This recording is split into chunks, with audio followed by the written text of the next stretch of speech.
Oberlin is awesome. So I grew up in the area. While I did not grow up in Oberlin, I grew up nearby and spent a lot of time here as a kid and young adult. I came here for college. I went away for a while, and then I came back 10 years later.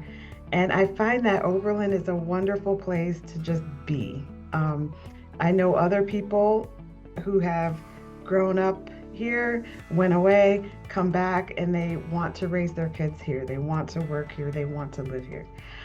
So, in addition to just being a vibrant city, we have the Oberlin College and Conservatory, which consists of a College of Arts and Sciences and a Conservatory of Music.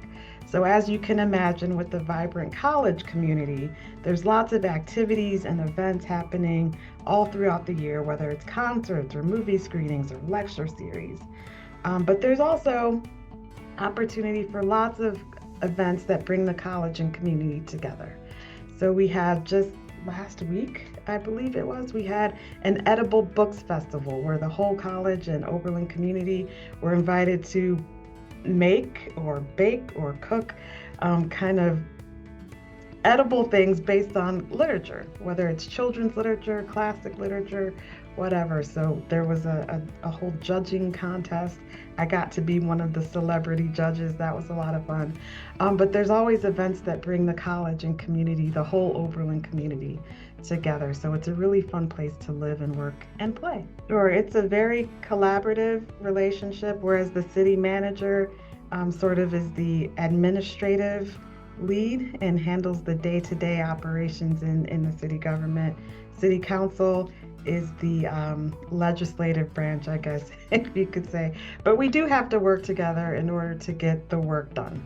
And so we often will work through the city manager to get policies made if we need to communicate, or we work through the city manager to the department heads, I guess, to get the work done that we need to get done. But we also collaborate on those policies that we want to set for the city. So in an ideal world, it is a very collaborative, collegial relationship, and we all are on the side of getting the work done and doing what's best for our community. I think we have a really great council this term, and hopefully next term as well. But we all do work together. It's a 7-member council. The council does elect its leadership, i.e. president and vice president. But we all have, one vote, and that's how we work together. But we are all kind of hands-on, right? We ask a lot of questions. We want to get in there and do the work for the city. And so I think in that way, we all really work well together, and we all have our strengths and, kind of our passion points. And so it's nice that we can work together to collaborate to kind of advance the city in those ways. Okay, so I think there are a few of them right now. Number one on the list for me personally, and I think for the council as well, would be housing. We are working hard to increase the housing stock in the city, whether that is rental housing or purchase housing, single family, multifamily, all kinds of housing options that are appropriate and affordable for people at whatever their particular needs are. And along with that, we're kind of going all in on economic development. So looking for how we can attract and retain businesses. We have, maybe a couple of years ago, purchased a large 200 plus acres of land on the south end of the city, which we are envisioning to become a light industrial park.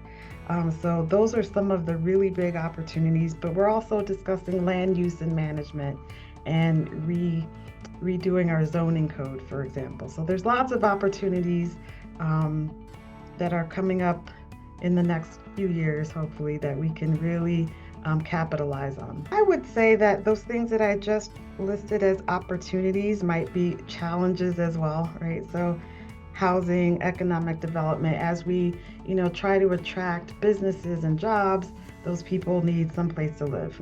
Of course, if they want to live in our city, they'll need to have some options there.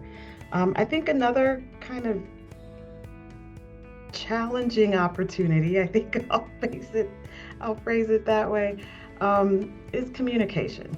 And it's not necessarily about how council communicates with each other or how council and city staff communicate, but part of it is how city government communicates with the residents of Oberlin and how the residents of Oberlin can communicate back to us. I will say that we do not have a local newspaper here in town, and so that is kind of a hindrance, I guess, for the communication. But we are working at it all the time and trying to make it better. But that is one thing that kind of has stuck out to me in recent years about one of the challenges of Oberlin. So we recently met as a council. Ian, you will remember that you gave us, what did you call it again? A needs assessment. The needs assessment, right? And so we all filled that out individually. But what we found out was that there are a lot of themes that kind of emerged, and all of us were on the same page with regard to someone who's collaborative, who really kind of goes in on community engagement. We want someone who's visible in the community, who the residents know, who they know the residents, and all of that. But also someone who thinks out of the box. So innovation and creativity and sort of inclusive leadership. Like those are some of the themes that kind of arose from that needs assessment that we all filled out. So someone who can kind of hit all of those marks, but is also kind of a go-getter, right? Like I said, we have this brand new comprehensive plan that we just approved about a year ago. So someone who has the vision and the motivation and energy, I guess, to kind of carry that forward and implement it. As you know, a comprehensive plan, or the way that we're thinking of our comprehensive plan, is not a document that's just going to sit back there on the shelf, right? We want this to be a living, breathing document that, in 5 or 7 or 10 years, we can say, oh, hey, we did all of that.